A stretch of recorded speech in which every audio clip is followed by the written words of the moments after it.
আসসালামু আলাইকুম। আইপিএল 2026-এর নিলামে মোস্তাফিজুর রহমান যে দামে বিক্রি হয়েছেন সেটা তার প্রাপ্য। মোস্তাফিজুর রহমানের নামটা যদি আইপিএল নিলামে আরও আগে থাকতো তাহলে এই যেই টাকার পরিমাণটা বা যেই রুপির পরিমাণটা সেটা আরও দ্বিগুণ হতেও পারতো বা ফাতির রানার চেয়েও বেশি হতে পারতো। তবে ফাতির রানার যেই ক্রমিক নম্বরটা ছিল নিলামের সেটা ছিল 30 নম্বরের ভিতরে, আর মোস্তাফিজুর রহমানের 100+, মানে 101 নম্বরে ছিল মোস্তাফিজুর রহমানের সেই নিলামের তালিকাটা। সো সেই 100 নম্বর পর্যন্ত যখন নিলামের তালিকা চলে যাবে বা 100 নম্বরে কোনো প্লেয়ার থাকবে, ওই জায়গায় হয় যেই টিম মালিকগুলো আছে বা টিমগুলোর টাকার পরিমাণটা বা রুপির পরিমাণটা অনেকটা কমে যায়। সেজন্যই হয়তো মোস্তাফিজকে নিতে পারেনি অন্য দলগুলো বা আরও বিট করতে পারেনি, আর মোস্তাফিজের দামটাও আর উঠতে পারেনি। আমরা যদি দেখি তাহলে চেন্নাই সুপার কিংসের টাকা ছিল প্রায় 11 কোটি রুপি, সেই জায়গায় তারা 9 কোটি পর্যন্ত মোস্তাফিজকে নিয়ে বিড করেছিল। তাহলে তো বোঝাই যায় মোস্তাফিজকে নেওয়ার আগ্রহটা চেন্নাইয়ের ঠিক কতটুকু ছিল। পরবর্তীতে যদিও কলকাতা নাইট রাইডার্স 9 কোটি 20 লাখ রুপিতে মোস্তাফিজকে দলে ভিড়িয়েছে।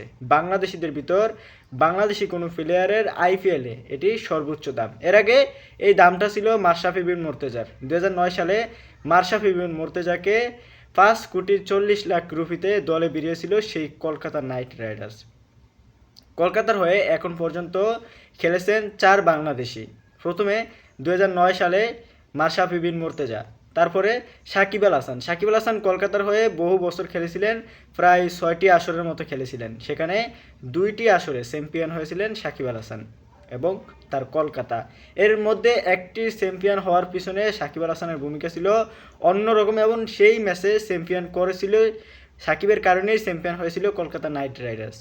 পরবর্তীতে লিটন দাস গিয়েছিল কলকাতার হয়ে খেলতে, যদিও এক ম্যাচ সুযোগ পেয়েছিল, বাজে পারফরমেন্সের কারণে পরবর্তীতে আর সুযোগ হয়নি এবং আইপিএল ছাড়েন লিটন দাস। এবার চতুর্থ বাংলাদেশি হিসাবে আইপিএলে মোস্তাফিজুর রহমান। কলকাতা নাইট রাইডার্স বাংলাদেশিদের জন্য ঘরের মাঠও বলা যায়, যেহেতু ভাষা সংস্কৃতি সব দিক থেকেই এক এবং পার্শ্ববর্তী।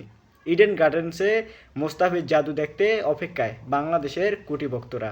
2024 সালে মোস্তাফিজুর রহমান খেলেছিল চেন্নাই সুপার কিংসের হয়ে। সেখানে আসরের অর্ধেক অর্থাৎ 6 ম্যাচ খেলেছিল মোস্তাফিজুর রহমান। 6 ম্যাচে শিকার করেছিল 14টি উইকেট।